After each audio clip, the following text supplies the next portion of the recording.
Hey YouTube, this is Lisa, better known as Kendall's mom. I'm coming to you with a follow-up to my Friday video. If you recall, I came to you and told you about my last hair appointment, which was this past Friday, and how I was a little disappointed in the way my hair had turned out. But let me take you back. I'm going to recap you and let you know that I did my big chop on April 15th. It was a spur of the moment thing. Um, I had actually decided that I was going to go natural, but I planned on cutting my hair, excuse me, rather doing my big chop right before I went out of the country in July. Um, but I decided to do it April 15th.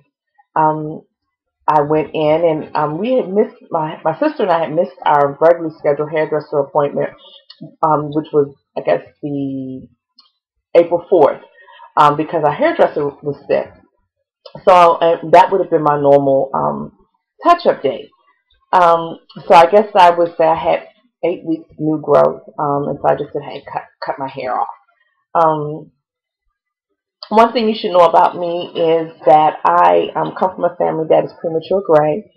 I am. I first noticed my gray when I was 21. I am now 44, and I am close to being totally gray. Most people wouldn't know this simply because I get my hair colored every 2 weeks. So, um, needless to say, I'm on this journey that is keeping perm out of my hair. But depending upon how you define natural, you may not consider me being natural because I still color my hair, and I will continue to do so until I feel comfortable enough to walk around with gray. So, um, I got my hair, my big chop on the 15th, and I got color. I went back to the hairdresser 2 weeks later. I got color.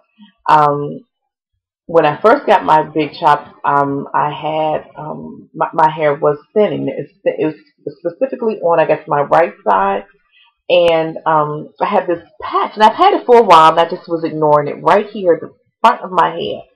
Um, and then I also have this really weird thing going on up here. I think it might be called scab hair if you use that term. If you don't use that term, it's just got a mind of its own. It does whatever it wants to do, which is generally nothing. Um, so those are kind of the things that I'm struggling with right now. So I went back to the hairdresser 2 weeks later. My sister's not ready for me to stop going yet. So I went back to her Friday, and with the intent of getting the little perm pieces that were sticking up cut off. So she cut those off and some more. My hair's a lot. Actually, I think it's probably shorter than it was when she first cut my hair. Hey, what am I going to do about it now? But what I didn't do was ask for color. So remember that point.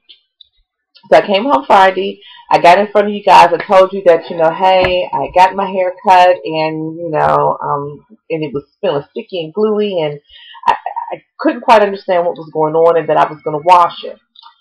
I did. I, got off the YouTube with you guys, went upstairs, washed my hair, put my product in, and it felt better, but it didn't look better. And so all weekend I kept looking in the mirror. I'm like, what is wrong with my hair? And it dawned on me that I didn't have any color. So I looked very closely at my hair, and at the root of my hair, you could see my gray. So that was taken away from the way my hair looked. So I decided that I was going to color my own hair. Excuse me. So I went to the beauty supply and I purchased the same brand that my hairdresser had been putting in my hair all these years. She calls it Beijing. I'm not sure if that's how it's pronounced, but it is spelled Bigen. It is ammonia and peroxide free, and it may actually be free in something else. I can't remember right now, so I guess it's not one of the worst coloring products. But what I did discover was that she has been she, meaning my hairdresser, had been using this product on my hair every 2 weeks, even with perm, and it's a permanent color. All these years, I was under the impression, my sister and I, because my sister gets it too, um, that this was a semi-permanent color. Well, I went ahead and bought the semi-permanent color, and I decided that I was going to color my hair with that semi-permanent color. Well, also, I also know that I needed to do a deep conditioner, and I was having problems already with dry, brittle hair.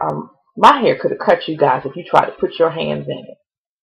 So I said, I'm going to color my hair, and then I'm going to do a deep conditioner. I had tried the Kimmy tube, and it was good, but I still did not get the amount of moisture in my hair that I felt that it needed, because it was still very brittle and very rough. So I came upon another homemade conditioner that was made by Curly Kelly 2010. And it is her video number 10. I'm reading over here to make sure that I get that info right.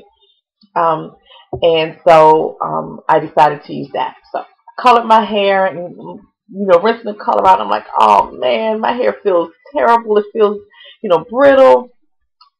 Well, I put Curly Kelly's homemade conditioner in my hair, and I put a plastic cap on it and sat under a hairdryer for 30-40 minutes. Rinsed my hair out. Guys, my hair was so soft. It was so moisturized. I mean, I could not have been happier. I said, okay, this feels wonderful, but let me see how it feels tomorrow. Since it was so late, it was no need in styling my hair. I didn't bother with putting my products in. So I got up this morning, I got in the shower, wet my hair, get out. I put my, I use the Kinky Curly product, so I use my Kinky Curly Knot today, just a little bit of that. Actually, I actually used less than I did before because my hair still felt so good. And I put my Kinky Curly custard in and went to work. So I get to work and I'm feeling in my hair and I'm like, oh my gosh, it's still soft, it's still moisturized, it's shiny, it is not greasy, it is not oily.